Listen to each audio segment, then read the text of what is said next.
You reckon a cowboy was ever shot by one of these back in the 1800s? It's going to happen today.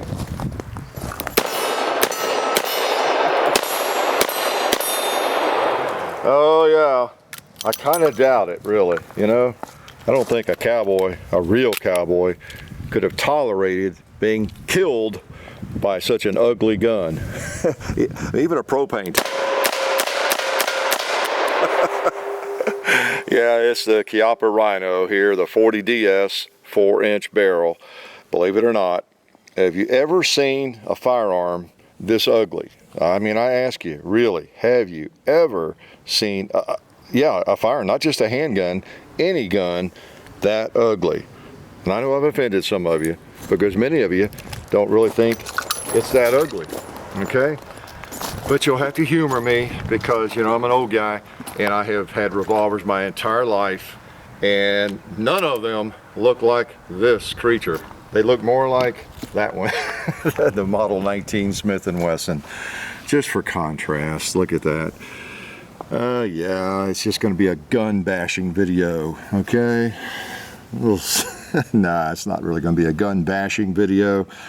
You guys have been requesting that I get my hands on one of these for a few years, and I think the first few requests I got, I thought you were kidding. I really did, because by that time you knew some of the beautiful revolvers that I owned and dearly loved, the old Colt single actions and Smith & Wesson double actions, vintage Smiths and everything. And so I just thought you were joking, really, because someone would say, Hickok, you need to review the ER Rhino. You need to get one of those. Yeah, really, don't I? Aren't they gorgeous? But over the years, I have realized people are serious about it. I mean, you have been very serious. And it's been a surprise to me. You know, we all learn. We're never too old to learn, especially when you got so much gap up there, you know, where you can't go the other way. You can, you know, get more knowledge maybe, but you can't lose a lot because there's not a lot up there, right?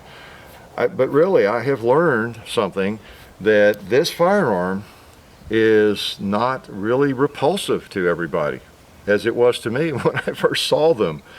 And the second time I saw them, and the third time, and almost every time I see them, they're just a little bit repulsive.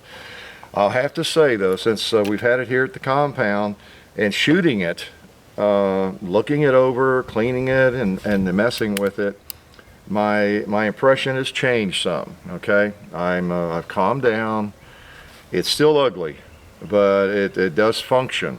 And, you know, as an old Glock guy, you know, ugly is as ugly does. If you got something that functions well, okay, I can live with it. Does it look a little bit like a rhinoceros to you? I think it does, doesn't it? I guess it's pretty easy to see why it's named that. I'll shoot her some more here, but what I'm going to do is I'm going to use these speed loaders a little bit. That's kind of unusual. I don't know if I'm aware of any other 357 Magnums that actually take a speed loader, but you get 3 of those with the firearm. And so, you know, I used one out there. I guess I knocked it out on the ground there. We'll find it. I'll probably step on it and ruin it. But, or did I stick it in my pocket? Speed loaders, moon clips like this are very fragile. They're very easy to bend and warp out, and they don't work too well. So be careful with those if you have them. All right, you got your cylinder here with the flat sides to it, and that's one of the advantages of the revolver. It keeps it a little more slim.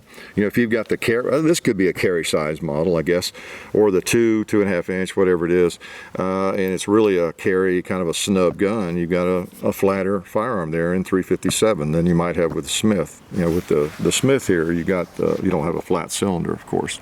Okay. Actually, I haven't measured them, but it may not be all that different, but you do have a flat one. And negatives, let me go ahead and go through some more of the negatives. I don't like that latch, the opening the cylinder is kind of weird. Part of it is the traditionalist in me, I guess, but I don't know, it's just kind of weird. Neither John nor I like that too much.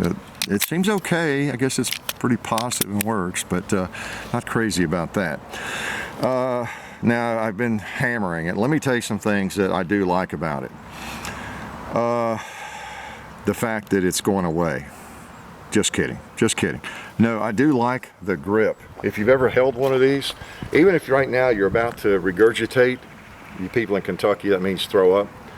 If you're about to throw up just from seeing it, even in my hand. Let me tell you, you might want to grab one sometime. It feels great in the hand. It fits really well. And the double action on it is not bad. Okay, I mean, it's not bad. It's a little stiff, but it's not bad at all. Even the single action, now it's got a stiff hammer. The single action is not great, not like a Smith, but it's not all that bad either. This is the kind of revolver that you pick up. I mean, me, again, my bias is a little bit like the Russian, you know, the Nagant revolver, which is kind of a contraption in a way. You pick it up and it takes 3 minutes a boy to pull the trigger, you know. You expect it to be like that, but it's really not. It's a lot smoother, and it's much better built than you would expect. Yeah. Yeah, let's do that for Kentucky. Oh, boy. All right. Okay, that was double action on, well, all of that. Let's do cowboy again. So, it's not a bad pull. It's really not too bad. It's, you know, it does come back at you. And that's the thing, you can feel it right there. So while it's true, it does not rise as much as, say, that gun would with the same ammo. As far as the muzzle flip, you're still getting the same energy back at you and into your hand. You can feel it. In fact, in some ways, it hurts a little more. I would rather. Now, Smith, though, is kind of famous, these double action revolvers, for them sort of coming back into your hand as well. But this one with your barrel, let's see, and we got new shooters. We got people who aren't even familiar with guns. So again, let's not assume too much here.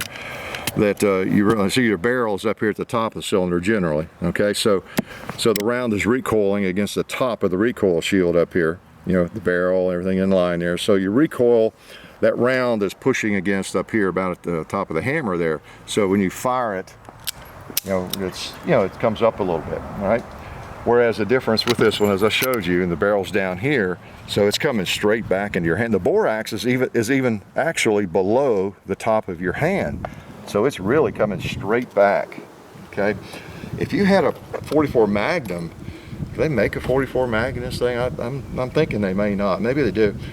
If you put a really hot 44 Magnum in a light handgun like this and fired it, it would hurt. I'd really rather it come up some, tell you the truth, but it doesn't hurt with a 357. Most of us can handle a 357 without too much trouble. So that's mainly why I had that out here. And then too, if some of you just get a little nauseous after looking at it, you can just kind of take a look at that when it's on camera and feel a little bit better.